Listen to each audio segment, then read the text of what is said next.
एक राजा केरल के थे, उनका नाम धर्मात्मा था, धर्म के पूर्ण रक्षक। अन्य 4-5 राजाओं ने मिलकर चढ़ाई कर दी और उनको पता नहीं था। धार्मिक राजा थे, उनको पता नहीं था। और उनके संतान हुई थी, उस संतान का नाम रखा गया था चंद्रहास। पूरे राज्य में आनंद छाया हुआ था, आक्रमण चारों तरफ से हो गया और भगवान का भजन करने वाले थे। अब पराजित तो होना ही पड़ेगा, क्योंकि चारों तरफ से बैरी राजा हैं और पहले से सूचना होती तो तैयारी होती। अचानक आक्रमण, मारे गए, वो राजा मारे गए।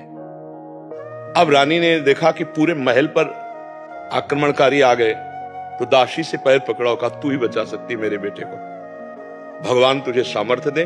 और महल में काट मार मचाए हुए थे, कोई भी वंश का नहीं बचना चाहिए।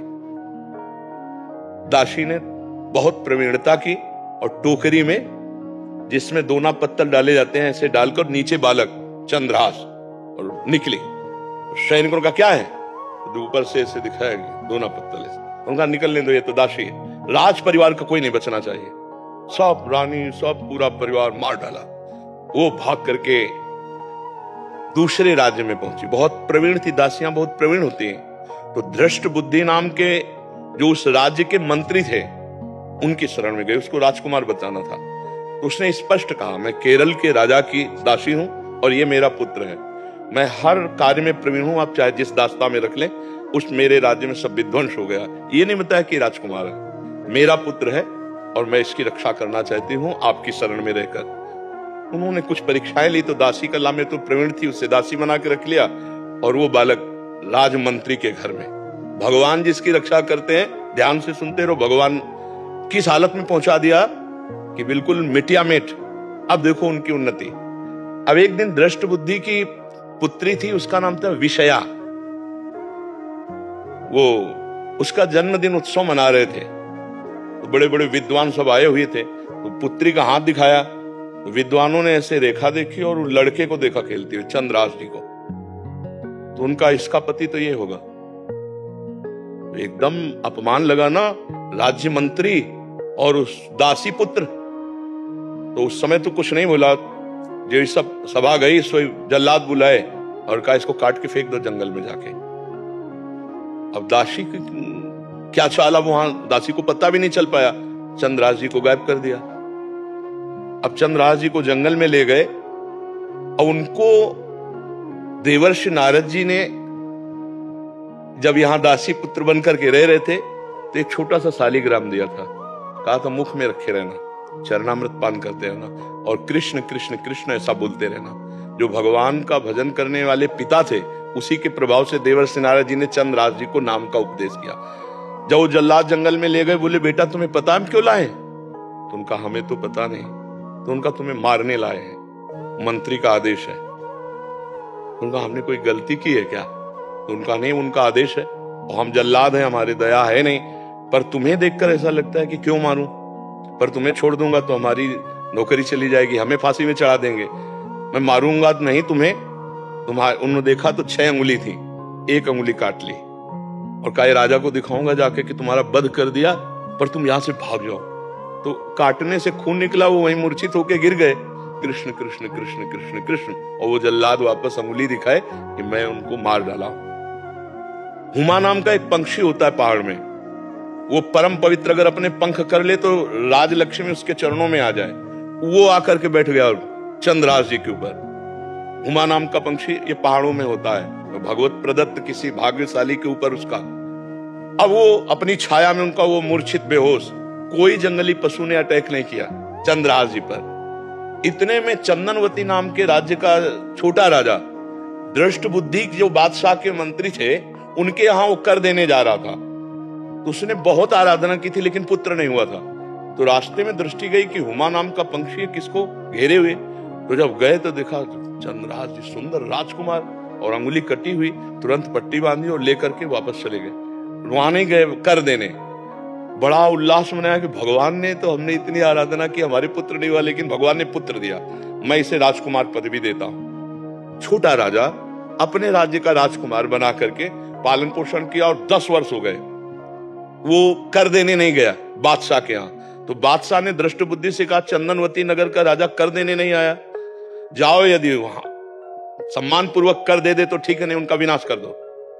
मंत्री पूरे परिकर सहित आक्रमण किया। तो चंदनवती राजा का ऐसा वैभव था कि जब से चंद्रराज जी उनके यहाँ राजकुमार बने उनको डर ही नहीं था, क्योंकि चंद्रराज जी भगवान का भजन करने वाले। दृष्ट बुद्धि नजदीक आया और कहा कर दे दो, नहीं तो युद्ध करो। तो उनका वैसे युद्ध की जरूरत नहीं, पर हम तुम्हें कर नहीं देंगे, हम समर्थ राजा है। चंद्रराज जी ने इशारा किया कि विरोध नहीं। चंद्रराज जी ने कहा कि हम स्वयं कर देने के लिए तैयार हैं, आप शांत रहिए। उसकी दृष्टि में दृष्टि मिली, उसने ये वही बालक है, क्योंकि नेत्र इसके वही है जो उनके घर में रहा था दासी पुत्र बल करके। तो चंदनवती के नरेश से कहा कि तुमने इस बालक को कहां पाया? तो उन्होंने पूरी बात सुनाई। तो उनका अरे फिर तो जो प्रारब्ध है वो होके रहेगा, ये मेरी बेटी का दूल्हा, अरे इसको मैं दूल्हा नहीं बनने दूंगा। उसने कहा मैं कर माफ करता हूं, केवल तुम एक बार बादशाह के सामने जाओ, पहले तुम नगर में जाओगे हमारे घर, वहां तुम्हारा स्वागत होगा और इसके बाद तुम बादशाह के पास जाओगे। का स्वीकार है। राजा को मना लिया चंदनवती नरेश को कि महाराज आप चिंता मत कीजिए।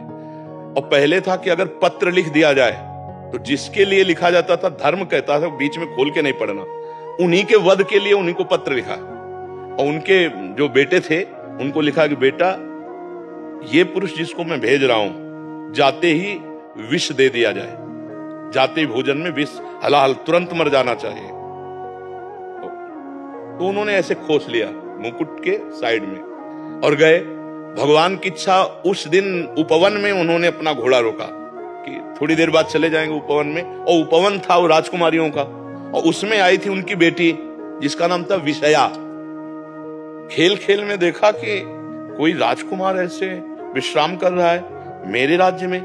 नजदीक गई, चिट्ठी देखी, चिट्ठी निकाली, खोली, लिखा था कि जाते ही विषया विष दे देना, जाते ही विष दे देना। तो पिताजी की बुद्धि खराब हो गई, इतना सुंदर राजकुमार इसको विष दे देंगी।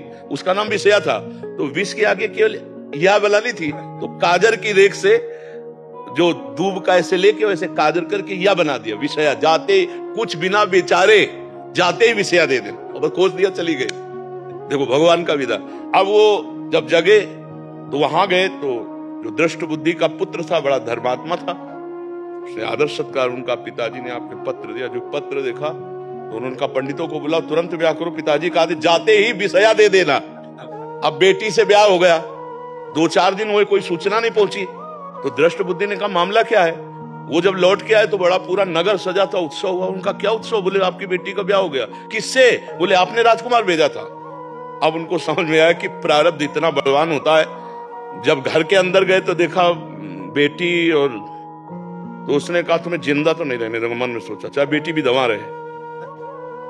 4 जल्लादों को बुलाया और कहा देवी के मंदिर में जाओ। और उससे कहा बेटा अब तो दामाद हो गए हो तुम, पहला पूजन हमारे यहाँ देवी का होता है, अकेले जाया जाता है। उनको भय तो था नहीं, भगवान के तो भक्त थे। बोले आप पूजन करके आओ, बहुत प्रसन्नता हुई कि आप जैसा दामाद। और अंदर से जल रहा था, और उधर 4 जल्लाद लगा दिए देवी के मंदिर में। अब ये अकेले देवी के मंदिर में, और इधर जो बादशाह था, बादशाह से पंडित लोग विचार के कह रहे कि इस समय यदि आप राजगद्दी पर बैठेंगे तो अकाल पड़ जाएगा, आपका विनाश हो जाएगा। इस समय कोई दूसरा तत्कालीन राजा होना चाहिए, कुछ क्षण के लिए ही चाहे। तो उनका कौन हो सकता है? तो वहां दृष्ट बुद्धि के जो बेटे थे वो वहां किसी कार्य से, उन्होंने कहा हमारे जीजा ऐसे हैं बड़े तेजस्वी प्रतापवान, आप देखेंगे, तो उनका इसी समय लाओ। तो वो दौड़े, पूछा कि कहां है? बोले देवी पूजन करने के बाद से ही पता चला। वो दौड़ के गए और बोले देवी पूजा हम कर लेंगे, तुम जाओ, बादशाह बुला रहा है। अब ये जो मंदिर पहुंचे सो काट के फेंक दिए गए, और वो बादशाह के पास गए। बादशाह ने तत्काल ताज रख दिया। दृष्ट बुद्धि को बुलाया कि नए राजा के स्वागत के लिए आप आइए। अब वो तो बादशाह है, सामने जो ही पहुंचे तो दृष्ट बुद्धि कांप गए। इशारे से पूछा कि हमारे पुत्र कहां है? बोले देवी पूजन वाले। बोले वो तो मार डाला गया होगा। पता लगा तो मार डाला गया। तब वो जाको राखे साइयां मार सके न कोई, बादशाह बना ना। अगर भगवान रक्षक, भगवान जिताने वाले तो कोई परास्त नहीं कर सकता। हर विधान उल्टा होता चला जाता है। अगर भगवान से विमुख होते चाहे जितनी उन्नति हो, उसका परिणाम कुछ नहीं होगा। या हम मर जाएंगे, सब छूट जाएगा। नाम भगवान का, आश्रय भगवान का, वो उठाते हैं तो उठाते चले जाते हैं ना।